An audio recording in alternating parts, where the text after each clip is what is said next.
pemilu tahun 2009 ya, sedang menyediakan mempersiapkan panitia dan mudah-mudahan nanti akan mencapai ke sini juga.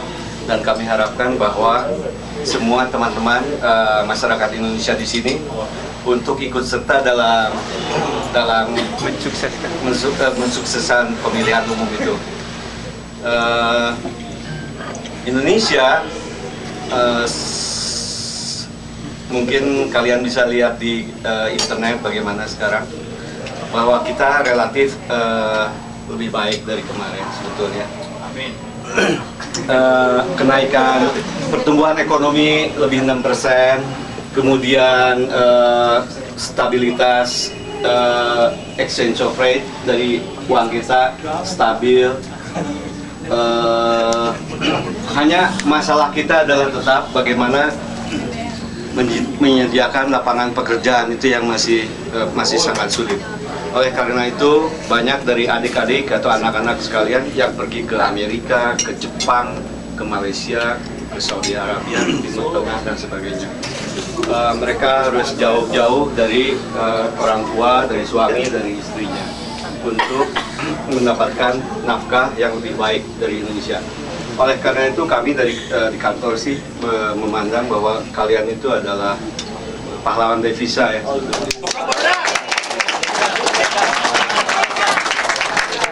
Dan sangat berjasa bukan saja buat keluarga, tapi buat bangsa dan buat tanah air. Kemudian yang kami harapkan adalah kalian, saya percaya orang Indonesia itu sangat baik-baik. Tidak ada masalah yang berat, misalkan melakukan kriminal yang berat. Ngomong bahasa Jawa, yang dilakukan oleh masyarakat Indonesia itu tidak ada. Paling juga adalah misalkan overstay gitu, itu hanya itu aja. Kartu kredit Pak, kartu kredit. Izin tinggal yang Saya mau overstay Pak. Jadi tidak ada masalah yang serius sebetulnya dari penduduk dari masyarakat Indonesia yang di Amerika Serikat itu sekitar antara 80 sampai 100 ribu yang legal dan ilegal sekitar segitu. Sedangkan menurut catatan imigrasi Amerika sekarang ini ada antara 12 sampai 18 juta penduduk ilegal. Jadi Indonesia itu hanya sedikit sekali. Kita tidak mengkhawatirkan. Kalian udah bersih, nggak ada apa-apa. Baik-baik orang Indonesia. Bersih nggak ada. Tidak khawatir. Tapi Nggak ada uang. melihat dari beberapa pengalaman akhir-akhir ini, jadi kalian harus menjaga betul-betul bagaimana misalkan bertingkah laku yang baik ya. Karena ada orang Indonesia yang dia baru aja terjadi di Madison itu, dia baru aja secara berseloroh ingin membeli scope dari senjata, padahal tidak bermaksud betul-betul. Itu pun dia sudah diganjar hukumannya 48 bulan. Ganjar tuh. Oh, bukan ganjar yang sudah dikenakan hukuman. Diralat. Sudah diganjari. Ganjarannya Pak. 48 bulan. Dia sudah disekap 10 bulan, padahal dia hanya tidak serius, hanya bercanda begitu aja. Dan itu hanya talents itu yang ada di senapan itu. Jadi dia bukan mau membeli rudal, pesawat terbang, apalah ya, roket, itu enggak, hanya talents itu aja. Itu pun dia sudah diganjar, dikenakan hukuman 48 bulan. Padahal dia hanya bercanda aja. Jadi mesti hati-hati itu karena masalah kebudayaan ya. Kita suka main-main, suka itu kedengaran oleh polisi, kedengaran oleh FBI, itu bisa jadi serius. Nah itu hati-hati sekali. Padahal dia nangis-nangis sekali bahwa dia tidak mengira akan begitu. Jadi ceritanya dia memesan 2 buah barang yang tidak dilarang, enggak, itu biasa aja untuk di airport gitu, $40.000. Satu barang sudah datang, yang satu ini ngeganjel di Wisconsin. Dia datang untuk mengambil itu. Tapi sambil ngambil di kantor itu, dia nanya, saya mau berminat untuk talents ini, harganya berapa? Nah itu mulai dari situ. Dia di penjara 48 bulan, dipotong 10 bulan, sudah meringguk. Jadi dipotong lagi remisi karena dia berkelakuan baik 6 bulan, jadi tinggal 30 bulan lagi, masih 3 tahun.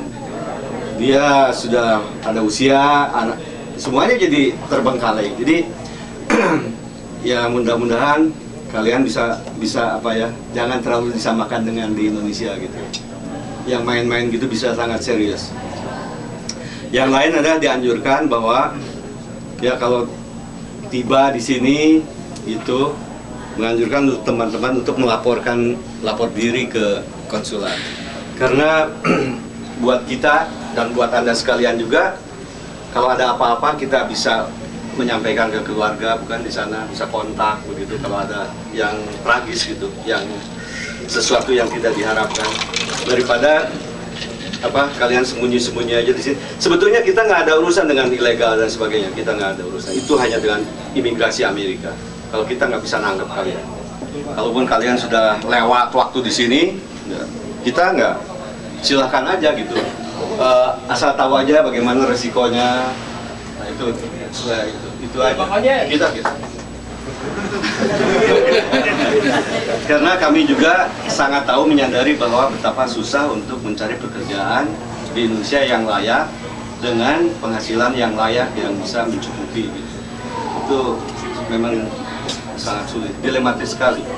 Jadi itu yang saya ingin sampaikan. Dan ada satu hal lagi, memang ini baru kesini, kami baru datang ke sini karena sebetulnya juga belum pernah ada pemberitahuan atau ini permintaan bantuan. Kami di sini akan mengadakan 17 Agustus lah, ingin mengadakan acara ini gitu ya.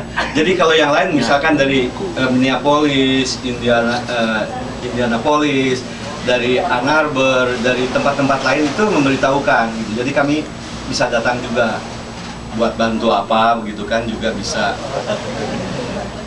Nah, kami datang ke sini sebetulnya untuk pamitan gitu, karena saya dan keluarga akan kembali ke Indonesia karena sudah bekerja di Chicago selama 4 tahun. Jadi dalam akhir Agustus ini kami akan kembali ke Indonesia. Tetapi ada teman-teman kita di sana yang akan setia membantu Anda. Karena ada teman-teman di KJRI Chicago, silahkan dikontak. Saya juga mendengar bahwa sistem telepon kita tuh masih amburadul, itu kita mengakui itu, minta maaf. Jadi katanya banyak telepon yang tidak bisa dihubungi gitu. Itu juga masih menjadi masalah kami. Kami berjanji bahwa besok lusa akan menjadi lebih baik. Saya kira itu aja, saya nggak berpanjang-panjang. Barangkali kalau ada pertanyaan atau kalau bisa dijawab saya jawab, kalau enggak ya dicatat nanti nanti kantor yang akan jawab. Sekian, terima kasih. Wassalamualaikum warahmatullahi wabarakatuh. Waalaikumsalam warahmatullahi wabarakatuh.